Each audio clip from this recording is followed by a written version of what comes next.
Have you ever had to cut someone you truly love out of your life and felt as though your whole world was falling apart? It's a painful experience, one that leaves you questioning everything, your choices, your emotions, and even your sense of self. It feels like the end of something essential, a void that nothing seems to fill. But what if I told you that this painful process can also be one of the most liberating experiences of your life? According to Zen and Buddhist teachings, detaching from someone you love isn't about denial or escape. It's about finding peace by accepting life's impermanence and learning to let go with grace. In today's video, we'll explore how attachment often becomes the root of our suffering. When we cling to someone or something that no longer serves our growth, we end up trapped in a cycle of pain and illusion. Cutting someone off might feel harsh at first, but if approached with the right understanding, it can lead to true inner freedom. Let me be clear, letting go is not about rejecting love or turning your back on someone. True detachment is about releasing them with love and gratitude, understanding that their role in your journey is complete. You don't have to harbor resentment or bitterness. Instead, you can choose to cherish the lessons they brought into your life while moving forward with an open heart. If you've ever felt the deep ache of separation, stay with me until the end of this video. We'll talk about how to transform pain into wisdom, how to accept impermanence without fear, and how to embrace the powerful process of letting go. The path isn't always easy, but it's worth walking. By the end of this video, you'll have the tools to free yourself from emotional attachments that weigh you down and discover a lighter, more peaceful way of living. Let's begin this journey together. In Buddhist teachings, attachment is often described as one of the primary sources of human suffering. At first glance, attachment might seem like a natural part of love and relationships, but when it becomes excessive, it turns into a heavy burden. We cling to people, ideas, and moments, hoping to preserve them forever, but life is always changing. When we resist this change, suffering follows.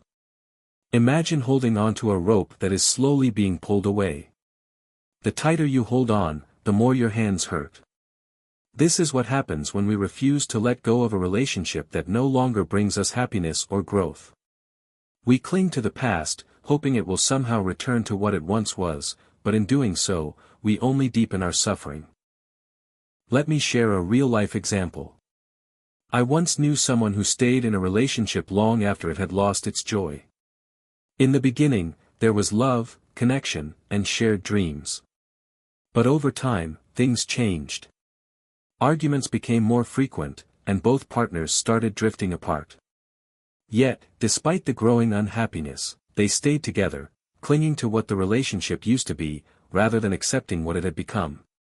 The result? Exhaustion, anxiety, and a deep sense of loneliness even though they were still together. They weren't holding on to love, they were holding on to an illusion of what they thought love should be. The relationship had become a source of pain rather than joy, but letting go felt too terrifying. In Buddhist philosophy, attachment is often compared to a flame. When held too tightly, it burns us. But if we learn to release it with love and compassion, we free ourselves from the pain it causes. This doesn't mean you stop caring for the person or forget the moments you shared. It means you recognize that clinging to the past only creates suffering in the present. True freedom comes when we learn to let go, not with anger or resentment, but with acceptance and gratitude for the role that person played in our life. When you let go, you're not rejecting love, you're simply creating space for something new and beautiful to grow. In life, there is one universal truth that none of us can escape: everything is impermanent. According to Buddhist teachings, impermanence is the natural state of all things.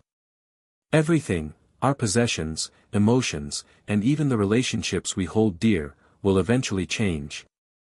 This doesn't mean that love isn't real or meaningful, but it does mean that love, like everything else in life, will evolve over time. When we resist this truth and try to hold on to something that is meant to change, we create unnecessary suffering. We cling to the idea that relationships should stay the same, that love should always feel the way it did in the beginning. But life doesn't work that way. Impermanence is not a tragedy, it's a teacher. It reminds us to appreciate every moment without trying to freeze it in time. It teaches us to let go with grace when things reach their natural conclusion. The sooner we accept this, the sooner we find peace. In life, there is one universal truth that none of us can escape: everything is impermanent. According to Buddhist teachings, impermanence is the natural state of all things. Everything, our possessions, emotions, and even the relationships we hold dear, will eventually change. This doesn't mean that love isn't real or meaningful, but it does mean that love, like everything else in life, will evolve over time. Think about the most difficult moments in your life. Were they not also the moments that shaped you the most? Pain has a unique way of breaking us open and showing us parts of ourselves we might never have noticed otherwise.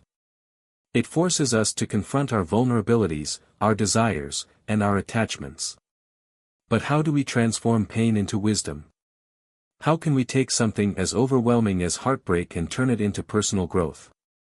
Let's walk through some practical steps you can take to embrace your pain and turn it into a source of strength. Step 1. Recognize and accept your emotions. The first and most important step is to recognize and accept your emotions without judgment. Too often, we try to suppress our feelings, hoping they will go away. But ignored emotions don't disappear, they linger beneath the surface, influencing our thoughts and actions in ways we might not even realize. When you feel sadness, anger, or grief, take a moment to sit with those feelings. Acknowledge them. Say to yourself, "I feel sad," or "I feel betrayed." This simple act of recognition creates space between you and your emotions. You are no longer consumed by them, you become an observer of your own experience. Acceptance doesn't mean you enjoy the pain, it means you stop fighting it. When you allow yourself to feel fully, you give the pain a chance to move through you, instead of getting stuck inside you. Step 2. Practice meditation to calm the mind. Meditation is one of the most effective tools for transforming pain into peace. It doesn't take the pain away, but it helps you change your relationship with it. Through meditation, you learn to observe your thoughts without getting caught up in them. Here's a simple practice you can try. Find a quiet place where you won't be disturbed. Sit comfortably and close your eyes. Focus on your breath. Notice the sensation of the air entering and leaving your body. When painful thoughts arise, acknowledge them without judgment and gently bring your focus back to your breath. At first, this might feel difficult. Your mind will wander, and the pain may seem overwhelming. But with time and practice, you'll notice that your mind becomes calmer, and the pain begins to lose its power over you. Step 3. Write it down, journaling for reflection and growth. Writing is another powerful tool for processing emotions and learning from your experiences. When you put your thoughts on paper, you create a safe space to explore your feelings and gain clarity. Start by writing about the experience that caused you pain. Be honest and detailed. What happened? How did it make you feel? What did you learn about yourself? As you continue to journal, you'll begin to notice patterns in your thoughts and behaviors. You'll see where your attachments lie, where your boundaries need to be strengthened, and where your growth is happening. Journaling turns your pain into a story where you are the author, not just a passive participant. It gives you the power to shape your narrative and find meaning in your experiences. Real-life example: growth after heartbreak. Let me share a story with you. A friend of mine went through a painful breakup after many years in a relationship. At first, the pain was overwhelming. She felt lost and unsure of who she was without her partner. But instead of running from the pain, she leaned into it. She started meditating every morning, writing in her journal every night, and reflecting on what the relationship had taught her. Over time, she realized that the breakup wasn't the end of her story, it was the beginning of a new chapter. She discovered strengths she didn't know she had, passions she had neglected, and a deeper understanding of herself. Today, she describes that painful experience as one of the most transformative periods of her life. Pain transforms us. Remember, pain is not here to break you, it's here to transform you. When you embrace it, you unlock the wisdom and strength hidden within it.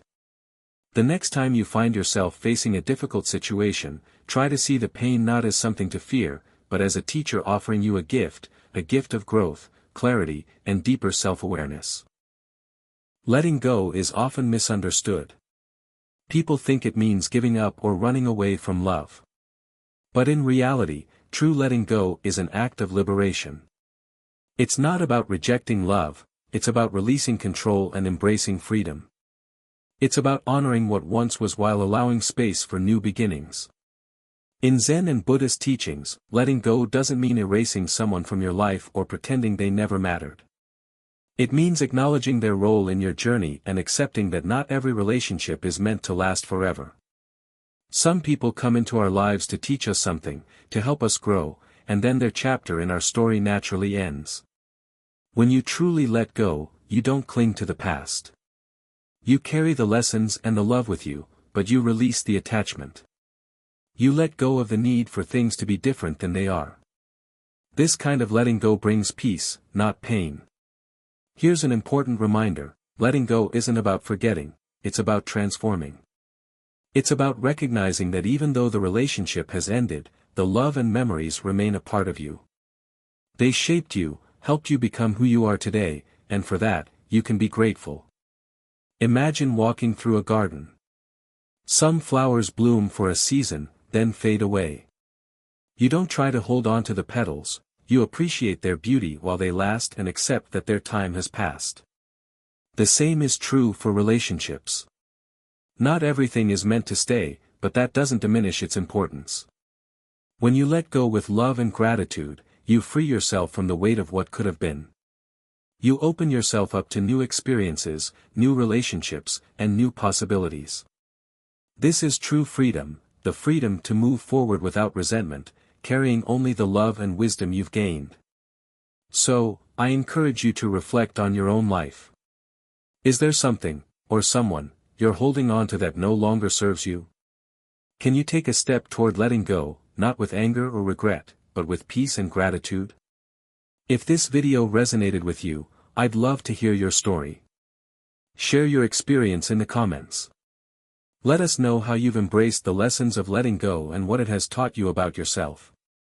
Don't forget to like this video and subscribe for more content on Zen teachings, personal growth, and emotional healing.